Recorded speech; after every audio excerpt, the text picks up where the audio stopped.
अस्सलाम वालेकुम। सबसे पहले चाइनीज़ फ्यूचर्स लास्ट वीक में फिर से इंटरवीन किया है चाइनीज़ गवर्नमेंट ने, और ये तसल्ली दिलाई है कि हम लोग कुछ ना कुछ जो है वो एक्शंस लेते रहेंगे अपनी इकोनॉमी को बेहतर करने के लिए।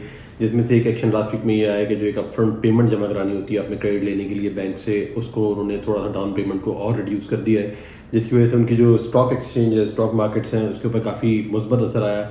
और फ्यूचर्स जो है शंघाई फ्यूचर एक्सचेंज के ऊपर वो भी काफ़ी पॉजिटिव रहे, ऑल्दो स्पॉट मार्केट के ऊपर कोई खास फर्क नहीं पड़ा उसका, बट ये कि जो स्टॉक्स हैं उसके ऊपर काफ़ी ज़्यादा पॉजिटिव असरात थे।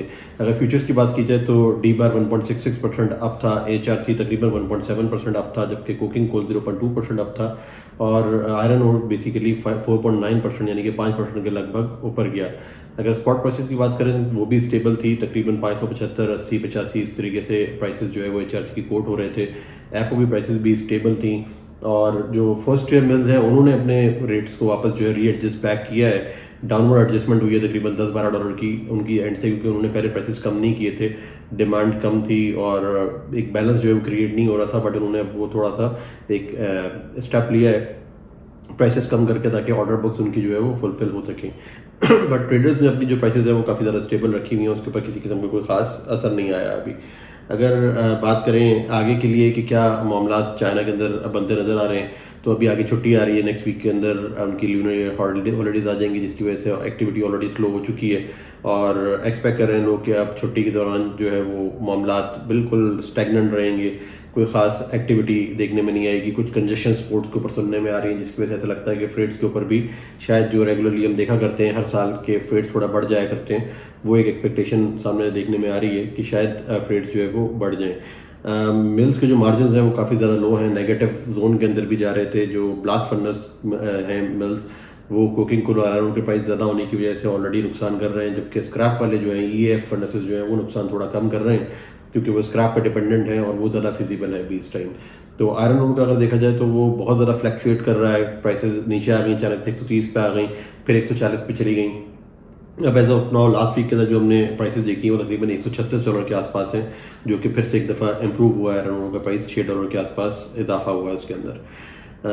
बाकी इसके अलावा जो एक्चुअल मैन्युफैक्चरिंग की डिमांड है वो बेसिकली मार्केट से आ नहीं पा रही है अभी तक, क्योंकि आगे सेल्स उस तरीके से नहीं है और इकोनॉमी उस तरीके से परफॉर्म नहीं कर पा रही, जिसकी वजह से प्रॉब्लम्स आ रही हैं। जो रियल एस्टेट का जहाँ तक ताल्लुक है, रियल एस्टेट भी हिकअप्स का शिकार है, अभी तक कॉन्फिडेंस बहाल नहीं हो सका, और उसके अंदर भी चाइना के अंदर इन्वेस्टमेंट्स इतनी ज़्यादा देखने में नहीं आ रही। वो सेक्टर अभी भी काफ़ी ज़्यादा वीक सेक्टर जो है वो कंसिडर किया जा रहा है। एक और जो बड़ी न्यूज़ है वो ये कि तांशान एरिया के अंदर एयर क्वालिटी का काफ़ी ज़्यादा इशू नज़र आ रहा है। गवर्नमेंट ने फिर से पुश बैक करना शुरू कर दिया है, काफ़ी ज़्यादा स्ट्रिक्ट करना शुरू कर दिया रूल्स अपने, और उनसे कहा है कि सेंटरिंग और प्रोडक्शन जो है वो 30 से 50% डाउन करें, जिसकी वजह से आयरन और हो सकता है कि थोड़ा सा और नीचे जाए, बट फिनिश प्रोडक्ट के ऊपर ऑब्वियसली उसके पॉजिटिव असरात हमें नजर आएंगे।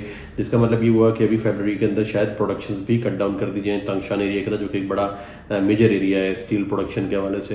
तो जब तक एयर क्वालिटी सही नहीं होगी वहाँ की, तब तक चाइना का ये प्रेशर थोड़ा नज़र आता रहेगा हमें, और हो सकता है कि ये मार्केट को फर्दर स्टेबलाइज करे और डिमांड, सप्लाई और डिमांड का जो बैलेंस है उसके अंदर थोड़ा सा हेल्प आउट कर सके। और मेजरली अगर मेजर डिफरेंस की बात की जाए तो मेरे ख्याल हम तभी देखेंगे जब मैक्रो इकोनॉमी बेहतर होगी, इन्फ्लेशन थोड़ी कम होगी, मैन्युफैक्चरिंग की असल डिमांड आएगी, तो उस टाइम पे जाके हम कोई मेजर मूवमेंट देखेंगे। फिलहाल सबका जो एक्सपेक्टेशन वो यही है कि मार्केट रेंज बाउंड रहेगी, ना ज़्यादा क्रैश करने की इसके अंदर पॉसिबिलिटी है, ना बहुत ज़्यादा ऊपर जाने की, क्योंकि इन्फ्लेशन की वजह से आगे खपत नहीं है उसकी माल की उस तरीके से। बाकी के रीजन्स की बात करें हम, ताइवान, वियतनाम, जापान, हर जगह पर मार्केट स्टैगनेंट नज़र आई है, रुक चुकी है, ऊपर तो नहीं जा रही है अभी। अगर ताइवान की बात करें तो वहाँ पे $2-3 के करीब जो है वो नीचे आया है। उसकी एक रीज़न ये भी है इस रीजन के स्लो डाउन होने की, कि छुट्टियों से पहले आमतौर पर स्लो हो जाया करती हैं चीज़ें, एग्रेसिव नहीं है मिल्स अभी इतना ज़्यादा स्क्रैप खरीदने के लिए, और चाहती हैं कि न्यू ईयर हॉलीडेज़ के बाद जब वापस आएँ तो उस वक्त आके सेंटिमेंट देखे जाए और उसके हिसाब से न्यू बाइंग की जाए। ऑल दो पिछले 2-3 हफ्ते के अंदर मार्केट वहाँ पर अच्छी रही है और थोड़ा सा इंप्रूव भी करती रही है।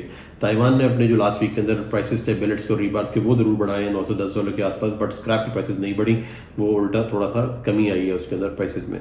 जापानीज स्क्रैप की बात की जाए तो उसकी भी जो ग्राहक है वो इतना अच्छे तरीके से प्राइस पे नहीं कर रहे।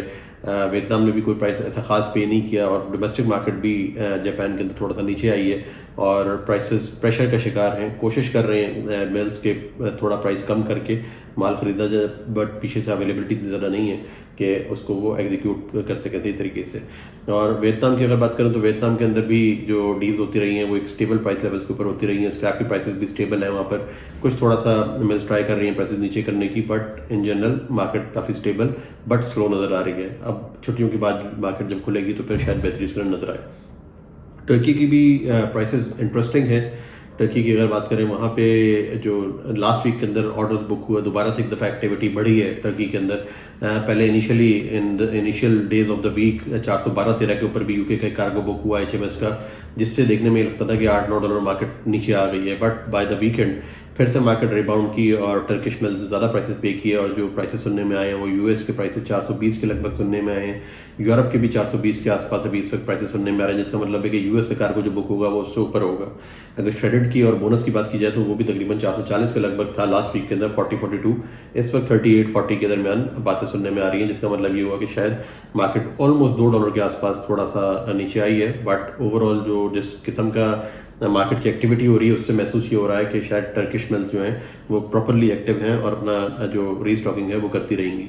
रीबार्स की प्राइसेस भी लास्ट वीक के अंदर टर्की ने कुछ बढ़ाई थी $10 के आसपास, डोमेस्टिक भी और एक्सपोर्ट्स के लिए भी।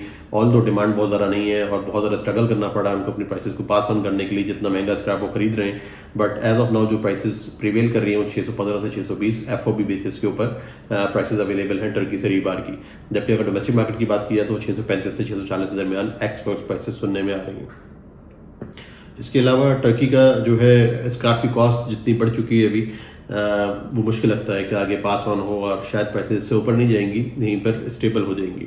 और सबसे बड़ी जो एक हिट आ रही है टर्किश मिल्स के लिए वो ये है कि इनका भी डिसीजन हो गया है कि जो लेबर वेजेस हैं उसको खासा बढ़ाया जा रहा है, 100% से भी बढ़ाया जा रहा है। जो फर्स्ट 6 मंथ्स हैं इसके अंदर 100% इंक्रीज दिया जाएगा लेबर वेजेस के ऊपर, जबकि जो second half of the year है उसके अंदर फर्दर 30-60% जो है वो बढ़ाई जाएंगी वेजेस, जिसकी वजह से स्क्रैप महंगा, बिजली महंगी, एनर्जी कॉस्ट ज़्यादा, फिर लेबर की वेजेस भी महंगी, तो जिसकी वजह से कॉस्ट ऑफ प्रोडक्शन जो है बहुत ज़्यादा बढ़ गई है मिल्स के लिए और उनके लिए खासी दिक्कत का सामना है मार्केट के अंदर कम्पीट करने के लिए।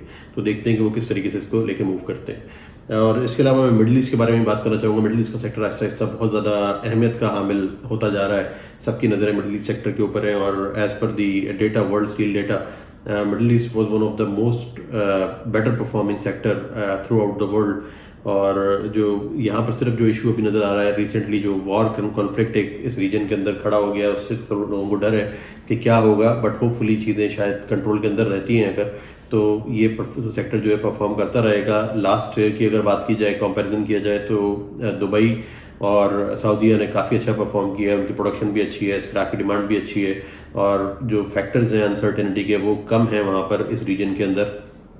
सऊदी ऑल उस तरीके से एग्जीक्यूट नहीं कर पाया जिस तरीके से जो प्लान था उनका, बट सबकी एक्सपेक्टेशंस हैं कि सऊदीया भी परफॉर्म करेगा आगे further moving forward this year. और अगर ईयर ऑन ईयर हम प्रोडक्शन की बात करें तो तकरीबन 4% के करीब इस रीजन के अंदर प्रोडक्शन स्टील की ज़्यादा हुई है। कुवैत 11% अप गया है, कतर तकरीबन 6% अप गया है और दुबई का रियल एस्टेट सेक्टर जो है वो एक्स्ट्राऑर्डिनरी परफॉर्म कर रहा है।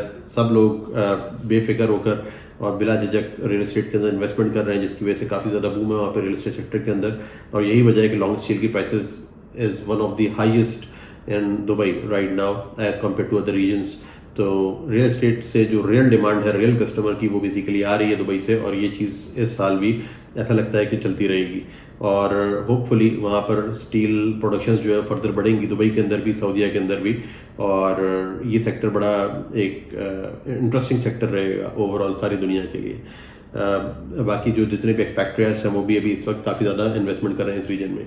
ऑल दो मिडिल ईस्ट के अंदर अभी जो एक हिकअप्स आ रही हैं और ये जो वॉर वाला सिनेरियो बना हुआ है वो थोड़ा सा गुजर जाए और in the mean time Ramzan शुरू हो जाएगा मार्च के अंदर, अप्रैल में ख़त्म होगा, तो एक्सपेक्टेशन लोगों की है कि सऊदीया, दुबई, बाकी सारा रीजन जो है वो होपफुली जो सही से परफॉर्म करेगा वो ईद की छुट्टियों के बाद करेगा और वहाँ पर जाकर हमें एक स्टेबल और अच्छी मार्केट नज़र आएगी रमज़ान के बाद। उसके बाद जो न्यू एक्सपोर्ट टैरिफ आ गया है वो भी मिल्स को काफ़ी ज़्यादा सपोर्ट कर रहा है दुबई से। अब देखना ये है कि ये टैरिफ कहाँ तक लेके जाता है, क्या होता है, इससे सारी क्लैरिटी नेक्स्ट वीक के अंदर आएगी। अगर तो ये टैरिफ पूरी तरीके से इम्प्लीमेंट होता है तो बहुत ज़्यादा डिफ़िकल्ट होगा एक्सपोर्ट करने के लिए। वहाँ से जो प्राइसेस हैं वो बहुत ज़्यादा हाई आएंगी, ऑब्वियसली वो बैकवर्ड जाकर वापस उसको एडजस्टमेंट्स करनी पड़ेंगी, जहाँ से स्क्रैप जनरेट हो रहा है वहाँ से प्राइसेस को रिड्यूस करना पड़ेगा so that it becomes feasible for the export. But time being ऐसी कोई सिचुएशन नज़र नहीं आ रही। दुबई का सेंटीमेंट ये है कि कुछ लोग बहुत ज़्यादा सीरियस है इसको लेकर और काम नहीं कर रहे अभी, और कुछ लोग जो है वो बिल्कुल कंसर्न नहीं है इस बारे में, और उनका कहना ये है कि इससे एक्सपोर्ट ड्यूटी से कुछ नहीं होगा और काम चलता रहेगा और रेगुलर चलेगा काम। तो अभी काफ़ी ज़्यादा क्यास आ रही हैं इसके हवाले से, बट नेक्स्ट वीक तक होपफुली ये चीज़ें काफ़ी हद तक क्लियर हो जाएंगी। पार्टिसिपेंट मुझे लगता है कि कम रह जाएंगे मार्केट के अंदर काम करने वाले, और लेसर नंबर ऑफ पीपल काम करेंगे, और जिनको तरीकाकार आएगा काम करने का वही लोग काम करेंगे। और फिर देखते हैं कि लोकल मिल्स किस तरीके से रिएक्ट करती हैं इस ड्यूटी के बाद से और क्या हालात बनते हैं। तो होपफुली इसके बारे में नेक्स्ट वीक जो है वो हम तफसील से डिस्कस करेंगे। यूरोप की बात की जाए तो यूरोप के अंदर भी प्राइसेस बढ़ाने की बातें हो रही हैं। इटली के अंदर फ्लैट्स की प्राइसेस बढ़ा दी गए हैं HRC वगैरह के। आगे डिमांड नहीं है उस तरीके से, जो स्टॉकिस्ट है वो रीस्टॉक करना नहीं चाहता, पहले अपना पिछला माल बेचना चाहता है। डिमांड स्लो है, अभी सीज़न भी ऐसा था, बट आहिस्ता आहिस्ता जिस तरीके से मौसम बेहतर होगा होपफुली एक्टिविटी थोड़ी सी बेहतर होगी, बट नॉट नेसेसरीली कि प्राइसेस जो है वो पास ऑन हो सकें। कॉस्ट काफ़ी बढ़ चुकी है, टर्की ने काफ़ी ज़्यादा पुश किया है प्राइसेस को, but on the other hand जो इन्फ्लेशन है और जो इकोनॉमी के हालात हैं वो अलाउ नहीं कर रहे हैं उनको कि प्राइसेस जो है वो पास ऑन कर सकें। डिमांड काफ़ी ज़्यादा स्लो है एक्चुअली, और मिल्स भी जो हैं वो भी कंफर्टेबल हैं अभी एज ऑफ नाउ अपने ऑर्डर बुक्स को लेकर। फ़िलहाल मार्च की डिलीवरीज जो है वो तो जा रही हैं उनकी, जब तक ये फ़िलहाल कंफर्टेबल है जब तक तो प्राइसेस नीचे नहीं करेंगे, बट एक दिन आएगा किसी ना किसी दिन मिल्स को वापस अपने ऑर्डर बुक्स की जो है वो फिक्र होगी और फिर उनको प्राइसेस में रिड्यूस करने पड़ेंगे अच्छी क्वांटिटीज़ बड़ी क्वांटिटीज़ को पास ऑन करने के लिए। बाकी ईरान और रशिया की अगर बात करें तो बिलेट्स काफ़ी ज़्यादा स्टेबल है वहाँ पर। बिलेट्स रीबार्स की प्राइसेस ओवरऑल काफ़ी ज़्यादा स्टेबिलिटी है। जो ईरान का बिलेट है वो भी तकरीबन 480-85 के आसपास मूव कर रहा है FOB बेसिस पे, और रशिया का भी स्टेबल है। सेल्स बहुत ज़्यादा नहीं है, ऑल्दो ईरान ने काफ़ी ज़्यादा मटीरियल लास्ट 2-3 हफ्ते के अंदर सेल किया जिसको वो एग्जीक्यूट कर रहे हैं अभी। US के अंदर मार्केट फ्लैट्स की जो है वो ऑलरेडी सीलिंग टच कर चुकी है, वहाँ से नीचे आना शुरू हो चुकी है। जो पिछले आज से दिसंबर के अंदर चले जाएँ तो दिसंबर के अंदर बहुत ज़्यादा एक्यूट शॉर्टेज थी, और ओन के ऊपर जो है माल बिक रहा था और मिल्स के पास ऑर्डर ही ऑर्डर थे बेसिकली, क्योंकि बहुत ज़्यादा शॉर्टफॉल था फैक्ट्रीज के बंद होने की वजह से। जब वो खुली तो वो डिमांड आई, एक एक्स्ट्राऑर्डिनरी जो है वो इन्फ्लेटेड डिमांड थी बेसिकली, वो सारी चीज़ें करेक्ट बैक हो गई हैं। अब आहिस्ता आहिस्ता प्राइसेस उसकी नीचे आ रही हैं और लोगों को डर है कि प्राइसेस और फर्दर नीचे आएंगी। जबकि ऑन द अदर हैंड जो रीबार की मार्केट है वो काफ़ी ज़्यादा स्टेबल है लॉन्ग प्रोडक्ट्स की उनकी, और वहाँ पर प्राइसेस बढ़ाए जा रहे हैं। जैसे जैसे स्क्रैप का प्राइस बढ़ रहा है आगे वो पास ऑन हो रहा है और रीबार के प्राइसेस भी उसी तरह बढ़ रहे हैं। ओवरऑल इकोनॉमी के हालात काफ़ी बेहतर हैं। US के जो रिजल्ट्स आ रहे हैं, इकोनॉमिक डेटा आ रहा है वो बहुत ज़्यादा पॉजिटिव आ रहा है। जो उनकी जॉब्स का डेटा है वो भी बेसिकली काफ़ी ज़्यादा पॉजिटिव है। तो अभी एज ऑफ नाउ कोई ऐसी सच चीज़ नज़र नहीं आ रही जिसकी वजह से प्राइसेस जो है वो ड्रॉप हो एक्स्ट्राऑर्डिनरी। तो एक अच्छी वहाँ पर बैलेंस मार्केट अभी देखने में आई है। इंडिया की अगर बात करें, इंडिया के अंदर स्टेबिलिटी ज़रूर है, अभी स्लो डाउन है इलेक्शन की वजह से, but on the other hand lack of activity ज़रूर है। इंटरेस्ट लोगों का कम है काम करने के लिए, और जो प्राइसेस हैं बेसिकली वो पास ऑन नहीं हो पा रहे, कस्टमर नहीं खरीद पा रहे, लिक्विडिटी का क्राइसिस काफ़ी ज़्यादा है, और वो ऐसा लगता है कि इलेक्शन से पहले जाएगा नहीं, इलेक्शन के बाद ही कोई एक्टिविटी होगी। किसी किस्म का कोई कस्टमर के एंड से इंटरेस्ट नज़र नहीं आ रहा न्यू बाइंग करने में। जो पिछले मटीरियल्स आए हुए हैं वही ओवर सप्लाई है, उसी को संभालने की कोशिश कर रहे हैं, और अब इलेक्शन के बाद वो सोच सकेंगे कि क्या मामला करने हैं।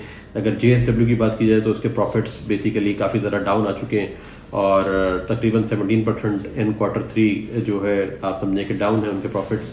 अब देखते हैं कि इसकी मेजर रीजंस बेसिकली वही है कि कंपटीशन काफ़ी ज़्यादा है बाकी के रीजन से, इलेक्शंस आ रहे हैं, लिक्विडिटी का क्राइसिस है और कम्पीट करना मुश्किल है। अब इस इंडियन जो मिल्स हैं वो काफ़ी ज़्यादा स्ट्रगल कर रही हैं कि कहीं ना कहीं से किसी तरीके से हम ऑर्डर्स ले सकें और एक्सपोर्ट की तरफ जा सकें, और कुछ कामयाबी उनको यूरोप के अंदर हुई भी है इसको लेकर। जब पाकिस्तान की बात करते हैं, बांग्लादेश के भी हालात सिमिलर हैं, कोई चेंज नहीं है उसके अंदर, काफ़ी स्लो है अभी इस वक्त मार्केट के वहाँ की।